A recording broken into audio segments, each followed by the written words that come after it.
UNS sebagai kampus inklusif artinya kampus yang memberi kesempatan yang sama kepada setiap mahasiswa, termasuk mahasiswa penyandang disabilitas, dapat mengikuti kuliah di UNS sesuai dengan minat, bakat, dan potensinya.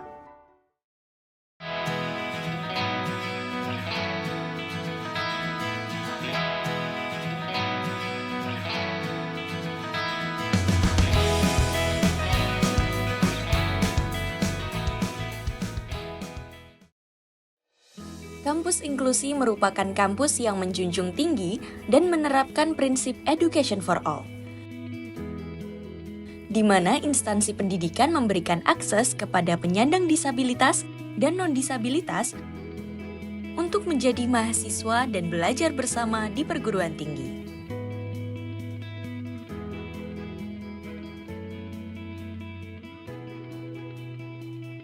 Pada tahun 2012, UNS dinobatkan sebagai salah satu kampus inklusi di Indonesia dan mendapat penghargaan dalam bentuk Inclusive Education Award dari Kementerian Pendidikan dan Kebudayaan Republik Indonesia.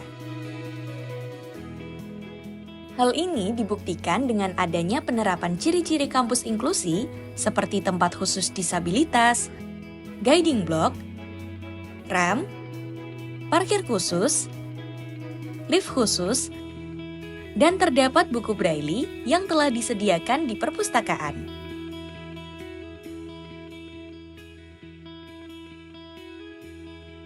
Jadi kampus inklusif itu kurikulumnya untuk mahasiswa semuanya itu sama pada dasarnya.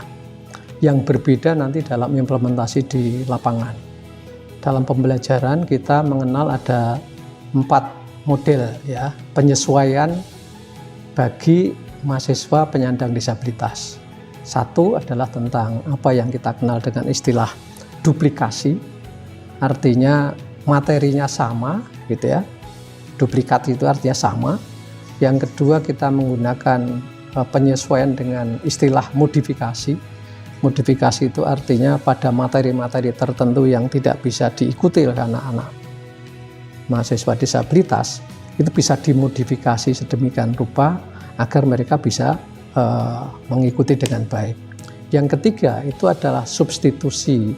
Nah, substitusi itu adalah sebuah pendekatan dengan cara menghilangkan sebagian dari konten kurikulum yang akan diajarkan, tetapi diganti dengan konten yang lain yang kira-kira memiliki kesetaraan kompetensi. Nah, yang keempat memang yang paling berat bagi seseorang mahasiswa yang hampir sebagian mata kuliahnya tidak bisa diikuti dengan baik, maka kemungkinan dapat dilakukan dengan omisi. Omisi itu memang menghilangkan beberapa materi pembelajaran untuk anak tersebut tidak ditagih gitu ya. Tetapi kemudian mereka ini diberikan materi lain yang kira-kira sangat dibutuhkan untuk kehidupannya. Dalam keberjalanannya, UNS juga memberikan pendampingan yang tepat bagi mahasiswa disabilitas. Misalnya seperti relawan yang membantu akomodasi tunanetra, penyediaan alat bantu perkuliahan, asistensi tugas tertulis dan skripsi untuk teman tuli, serta penyediaan JBI atau juru bahasa isyarat. Sebenarnya tergantung beberapa disabilitas ya. Jadinya kalau untuk disabilitas daftar ataupun disabilitas yang menggunakan kursi roda, masing ada beberapa gedung ataupun beberapa bangunan di UNS untuk masing menggunakan tangga, sehingga beberapa disabilitas akan kesulitan masuk ke dalam gedung tersebut. Jadi kalau misalnya memang ditanyain alat bantunya apa, disabilitas daftar ataupun pengguna kursi roda untuk membutuhkan jalanan yang dapat membantunya disabilitas daftar masuk ke dalam gedung tersebut. Yang kedua, untuk disabilitas tunarungu, karena mereka lebih mengandalkan suara dan kepada suara, makanya disabilitas ungu untuk kebanyakan berkomunikasi menggunakan bahasa isyarat, yang mana dalam perkuliahan tentunya memerlukan dulu bahasa isyarat di tiap kelas. Tetapi karena dua bahasa daerah di Indonesia untuk sangat minim, sehingga akan kesulitan untuk menyediakan dua bahasa daerah di beberapa gedung dan beberapa prodi untuk mengajari beberapa mahasiswa disabilitas di perkuliahan tersebut. Yang kedua, kita juga bisa menggunakan bantuan alat menerjemahkan suara menjadi tulisan supaya apa yang dijelaskan dosen bisa dipahami oleh mahasiswa disabilitas tersebut. Yang terakhir, ada disabilitas netra yang mana dia lebih mengandalkan suara daripada visual. Karena di perkuliahan juga tentunya pasti ada perkuliahan yang menggunakan PPT ataupun gambar yang membuatnya disabilitas netra tidak memahami apa yang dijelaskan dosen menggunakan PPT atau gambar. Jadi perlunya ada teknologi yang dapat membantu untuk menerjemahkan suara ataupun menerjemahkan visual menjadi suara. Selain penerapan fasilitas bagi penyandang disabilitas, UNS juga memberikan dukungan anggaran seperti beasiswa untuk mahasiswa disabilitas yang berprestasi. Hal ini ditujukan untuk menunjang pendidikan yang inklusif. Mungkin hambatan saya dalam perkuliahan untuk lebih komunikasi, karena beberapa dari artikulasi dari teman-teman dan dosen itu ada sangat berbeda yang membuatnya saya kesulitan untuk menangkap dari materi yang diberikan teman-teman dan dosen. Selain itu saya juga kebanyakan mengandalkan gerakan bibir dosen. Jadi saya memang kesulitan untuk memahami materi yang diberikan dalam perkuliahan.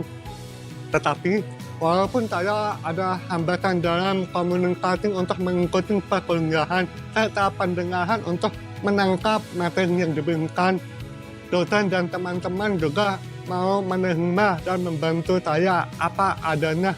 Karena bagaimanapun saya juga sebagai disabilitas juga berhak untuk menimba ilmu dan menggapai mimpi ke depannya.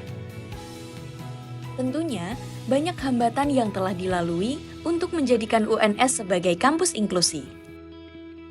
Meski demikian, UNS tetap memberikan upaya pelayanan terbaik berupa pusat studi difabilitas bagi mahasiswa difabel. Mulai dari penyediaan fasilitas yang aksesibel, pelatihan bahasa isyarat, pengenalan lingkungan kampus, mapping aksi, dan mengadakan event, salah satunya Voice of Inclusion.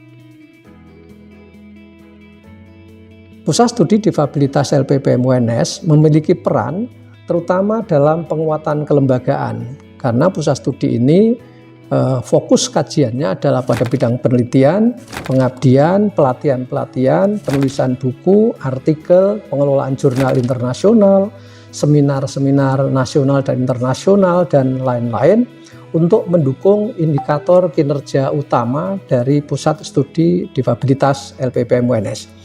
Yang kedua, ada program namanya penguatan sumber daya manusia, dosen, tendik, mahasiswa, dan sivitas akademika melalui berbagai kegiatan, misalnya sosialisasi tentang kampus inklusif, kemudian ada kegiatan lain, misalnya pelatihan bahasa isyarat bagi para dosen, para tendik, dan juga mahasiswa yang non-disabilitas, dan juga kegiatan-kegiatan yang lain, misalnya dalam rangka mendorong agar supaya perluasan fasilitas yang aksesibel bagi penyandang disabilitas dapat dikembangkan dan dapat dilakukan di Universitas 11 Maret.